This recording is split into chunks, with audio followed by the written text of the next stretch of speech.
So bring us up to speed on the propane market, specifically the propane that you sell, where it comes from, how it's processed, and then also what you've seen when it comes to pricing since the war began. Great. Thanks for having me. First of all, Suburban Propane, we're a domestic retailer of propane, and so we source about 99% of our propane right here in the good old United States of America. We're flush with propane right now. Inventory levels in the country are up above 78 million barrels, which is about 2/3 higher than the 5-year average for this time of year. And we're, as you know, we're sort of coming out of the heating season, which is the peak demand period for domestic propane use. And so we're in a really, really good position with propane. Propane is a byproduct of crude oil process refining and natural gas processing. So we do retain a good bit of it here. We're actually producing record levels. We're almost at 3 million barrels a day now, and exports are hovering around 2 to 2.2 million barrels a day. So we have plenty of propane here in the United States. So the propane that you sell, is it typically more, it's more so used here in the United States, more so used for cooling, let's say, than it is for cooking. So a real cyclical nature to the business. Mostly for heating, right? Heating in the peak heating season. 55 million households rely on propane in some way for heating, home heating, hot water, cooking, clothes drying, so forth. So yes, it's a large weather-driven component. All right. So when I was thinking about your business, and Michael, you guys have been around for 30 years. You're at the New York Stock Exchange. You rang the bell yesterday, and so you've seen a lot of different market cycles. How much does your business really change, or is it mostly closely tied to weather, or does economic cycles also play into it? It's a bit of both. About 50% of our business is residential, and most of that is heat-related demand.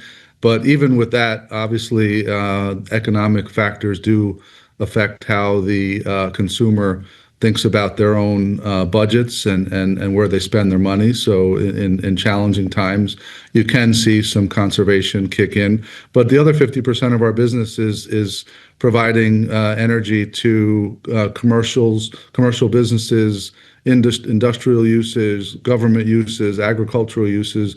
And frankly, because of the resilience of propane and the portability and the reliability, we're starting to find even more respect and more uses for propane in areas that people probably didn't imagine a few years ago.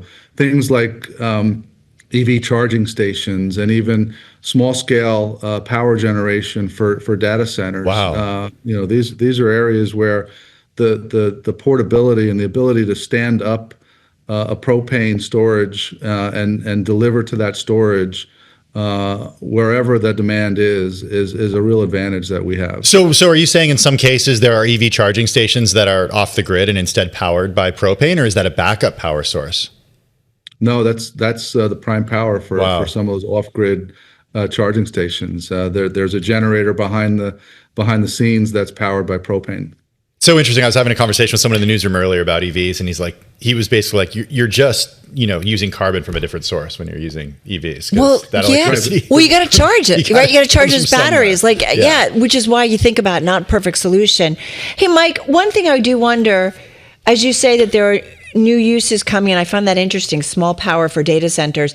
When we've talked about the power grab that's going on, a lot of it fueled by the data center growth that we are seeing. We've talked about higher energy costs overall.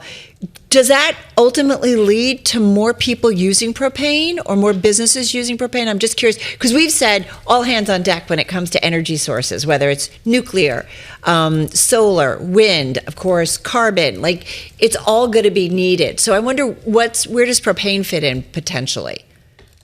Yeah, we have the same philosophy. We are all about all the above energy sources to meet the increasing demands that are faced by everything power, whether it's data centers, whether it's expansion of EV charging, EV penetration, electrification, all that is still going to need energy in some form, and propane has a real role to play, and it happens to be one of the cleanest sources of fossil-based energy. Yeah. Because it's a byproduct of refining and processing. So you're going to have it whether the bad carbons are taken out. Well, how careful do you have to be? I was telling Tim, I sail, and we've used propane on a boat, but you have to have the tanks above decks in the cockpit. You don't want the propane; it's a heavy gas, if you will, and you don't want that going to the bilge, right? Because you can blow up your boat. So there are risks. So how do those? That's bad. That's extreme. I'm not a sailor, risks. but that's bad. But we've been, you never put the propane down below. So I'm just wondering, does that limit how you guys can use it, or no? Because you have the tanks outside and you can kind of put it anywhere. Yeah, I mean, first of all, we don't really like to talk about things blowing up, but hey, I don't either. All I know is my husband, we're pretty stern with anybody, like with the propane tanks. But actually, if you think about all the uses, and what's unfortunate is propane is not well understood, and it's really our job to do a better job of advocating for propane in the so many versatile uses that in so many settings. So it really is an energy source that a lot of people touch and are accustomed to utilizing. It is very safe. The scenario that you're talking about.